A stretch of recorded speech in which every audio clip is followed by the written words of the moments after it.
Hello friends, my name's Emile and welcome back to some more Forza Top Gear laps. Today we're taking a look at some American cars and we have quite the variety for you today. So let's kick this straight off with the brand new 2016 Chevrolet Camaro SS, 455 horsepower, 3,672 pounds of weight. Apparently this is a different generation to the other Camaro in the game, the ZL1. I don't know why, considering they both look exactly the bloody same, but anyways, ignoring that. I will say I'm not the biggest fan of Camaros. Anyone who's stuck around on this channel for long enough will know that I regularly do take the piss out of the Camaro a bit. However, one thing I cannot deny is the past few generations of Camaro have been actually pretty good to drive, and they usually put a very good showing around the Top Gear track. The old ZL1, the 2012, beats out many sports cars from the likes of Germany and Japan, and the other ZL1, the new one, is actually quite far up our leaderboard. It's almost as quick as an SLR McLaren, in fact. So this Camaro then, what does it drive like? It is not particularly good to drive. This is probably one of my least favourite vehicles here today when it comes to driving. It rolled around quite a bit on the suspension. It's a very rolly car. It is quick. It handles basically like you'd expect a traditional muscle car to. 455 horsepower for a muscle car, at least the modern one, isn't particularly amazing. So it could struggle. However, 3,672 pounds of weight isn't too bad when it comes to these vehicles. Speaking of modern American muscle cars, we go to a four-door one next with the Chrysler 300C, 465 horsepower, 4,365 pounds of weight. This is the heaviest vehicle here today. It is also the most powerful vehicle here today. And, well, the 300C drove pretty appallingly, I have to say. The biggest issue I have with this car is the brakes. The brakes are horrible on this car, as in like Charger Hellcat bad. They are just, they don't get it stopped particularly well, which is a bit of a shame. Other than that, it basically handles like you'd expect a traditional muscle car too. It is very, very slidey, it will understeer. Doesn't roll too much, nowhere near as much as the Camaro anyway, so it was better in that regard. Ultimately, this is definitely my least favourite vehicle to drive here today. Just wasn't a big fan of the way the 300C drove. However, in a straight line, it was pretty darn quick. 405 horsepower is quite a lot. When it comes to muscle cars, not so much, but when it comes to sort of just your standard sports cars and so on, 465 horsepower is quite a lot. You will see it slides quite a lot through this lap. The other issue I was having with this car is it does have a bit of a strange differential, sorry. Not quite as bad as you'd find on, say, a Charger Hellcat, but it is still pretty bad. You change gears when you don't really need to, and so on and so forth. Next up, we have a Pontiac Firebird WS6. 325 horsepower, 3,495 pounds of weight. The Firebird WS6 is a car I was kind of curious about. It doesn't have the most power in the world, and it isn't particularly the lightest car on paper. However, I do have to admit the Firebird is a very, very good car to drive. This is probably my favourite car to drive here today. This car was just so planted. It was extremely nice to drive. Honestly, this puts to shame most sports cars from this sort of era, 2002, and so on and so forth. It really does put to shame those cars. Admittedly, straight line speed, it isn't hugely quick, 325 horsepower. For a sports car back in this day, sure isn't too bad. I mean, that's about the same as what an E36 would pump out. However, you know, it weighs a bit more than an E36 would, and it's ultimately not quite as quick. But nevertheless, it was still an extremely nice car through the corners. If I had to recommend a car here today for you to go out and drive immediately after this episode, I would say it would be this. Just because I don't think many people would have really given the WS6 a chance. Admittedly, I'm not the biggest fan of the WS6. I think it does look a little bit wonky. I'm starting to warm to it recently, though. And yeah, it is a very, very good car to drive this. It really did surprise me.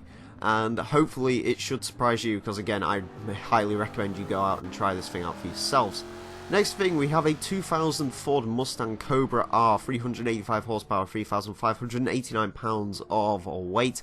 I basically took this as kind of a Firebird rival, sorta, but then again, it does have quite a bit more power than the Firebird. It also has a stupid wing, which is very, very, very big. So the Cobra R, how does this drive? Well, it's another one of those pretty darn good vehicles to drive. The steering is actually very, very responsive in this car, which is something I was not expecting from the Ford Mustang. I was expecting sort of more heavy steering as you'd sort of expect from muscle cars and so on. But the Mustang is actually pretty darn responsive. It has side-mounted exhaust pipes as well. This thing does make a fantastic noise. That is something worth mentioning. I didn't actually realise it before this episode, but yeah, it really does make an excellent noise. Ultimately though, the Mustang is a pretty damn good vehicle to drive. Again, one thing with the muscle cars on this game is the sports cars do seem a little bit more slidey than they would probably in real life, and that actually means the muscle cars can definitely stand toe-to-toe when it comes to the sports cars. They can stand toe-to-toe with sports cars which you expect to be many miles quicker, or many seconds quicker. The muscle cars can compete with them, which is something you wouldn't expect, and the Mustang really does prove that, as does the Firebird, because they're both fantastic handling vehicles. Next up we have a Buick Regal, a GNX, 300 horsepower, 3,545 pounds of weight. This is the least powerful car here today with only 300 horsepower only. On a normal episode, yeah, that would be quite in the mid-tier, I guess. But no, in this episode, that is the lowest powered car here today. The Regal GNX handles relatively well. It handles kind of like you'd expect an 80s muscle car too. Admittedly, the Regal is one of the better 80s muscle cars. Of course, as we all know, muscle cars in the 70s, in the late 70s, end up dying off and getting resurrected as sort of fuel efficient boxes. And the Regal was kind of one of them, but the GNX really did give it a kick up the arse. 300 horsepower is very much for that time. Interestingly enough, this is the only 6-cylinder car we have here today. In fact, I'm fairly correct. I think I'm correct in saying this. This is actually the only not V8 car here today, which is kind of interesting. But the Regal itself, relatively decent vehicle to drive, pretty nondescript, it has to be said. Gearbox is a little bit wonky. Third gear doesn't really take advantage of the turbo boost, which is something you really need in the GNX, so I would recommend upgrading the gearbox because it's only a 4-speed as well.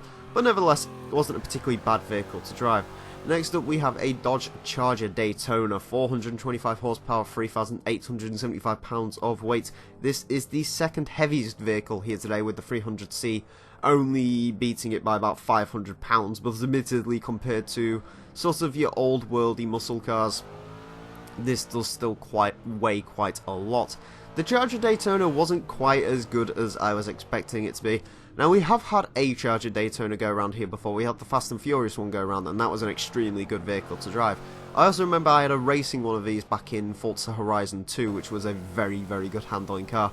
From stock, however, the Charger, it suffers from the sort of things you'd expect an oldie muscle car to. It has a lot of roll, it wants to go sideways all the time. The differential is okay in this car, admittedly it's nowhere near as bad as it can be in some others. But yeah, the Charger Daytona just wasn't particularly great. We have had the 69 Charger around before as well, and that actually set a pretty decent lap time, so it's going to be interesting to see how the Daytona compares, whether all of that aero and extra weight will slow the vehicle down, or maybe, just maybe, it will have the handling advantage, because maybe this does drive better than the Charger 69. Admittedly, it's been a while since I last drove the 69 Charger, but yeah, hopefully we'll see what happens at the end of the episode with this vehicle, although admittedly from driving it here I don't particularly have high hopes for it. Our final car for today is a Shelby Daytona, 390 horsepower, 2,300 pounds of weight. This is by far and away the lightest vehicle here today. It is over 1,000 pounds lighter than the next lightest vehicle, which is the WS6.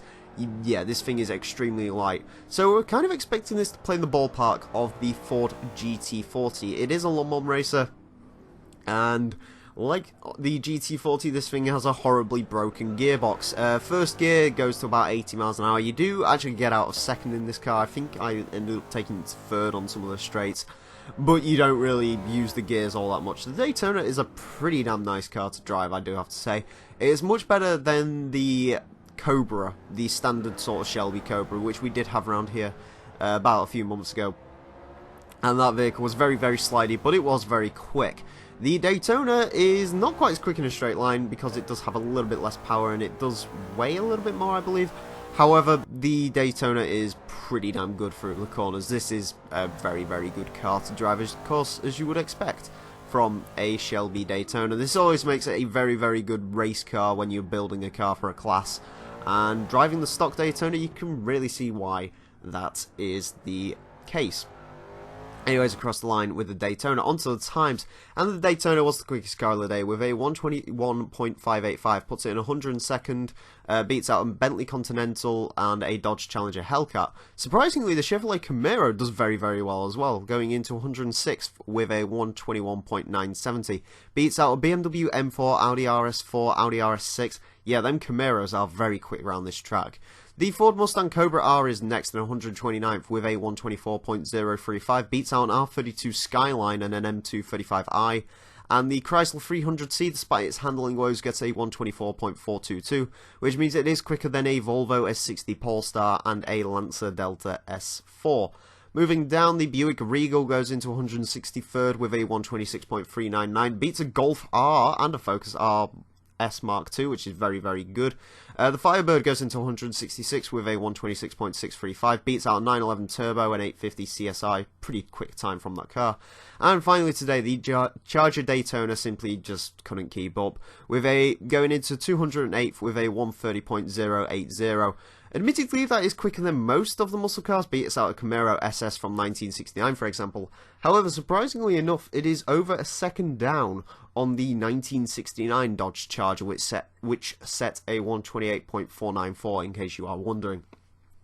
Anyways, friends, that is it for this week's episode of the Forza Top Gear Laps. If you've got any suggestions for cars you'd like to see go around the track, or themes, please leave them down below in the comments section. It is also worth noting at this time that the straw poll for this week's single car episode is closed. Expect that tomorrow, and whatever won the straw poll will be the car going around the track. Anyways, friends, I want to thank you all very much for watching. My name's been The Real Emile, and until next time, farewell.